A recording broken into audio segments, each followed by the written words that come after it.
విప్లవాత్మక సుపరిపాలన, వాలంటీర్ వ్యవస్థను మళ్లీ పూర్తి స్థాయిలో అందుబాటులోకి తీసుకువచ్చి సేవలను ఇంటి వద్దకే అందిస్తాం. పెన్షన్ కానుకను 3,000 రూపాయల నుంచి 3,500 రూపాయలకు క్రమంగా పెంచుకుంటూ పోతాం.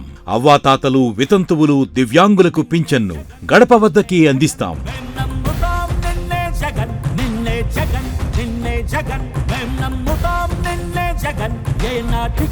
25,000 రూపాయల వరకు జీతం పొందే ఆప్కాస్, అంగన్వాడీలు, ఆశా వర్కర్లు, ఔట్సోర్సింగ్ ఉద్యోగులకు కూడా విద్యా, వైద్యానికి, ఇళ్లకు సంబంధించిన అన్ని నవరత్న పథకాలు వర్తింపజేస్తాం. జగనన్న సురక్ష కార్యక్రమం నిర్వహించి ఏడాదికి 2 సార్లు ఇంటి వద్దకే సర్టిఫికేట్లను అందిస్తాం.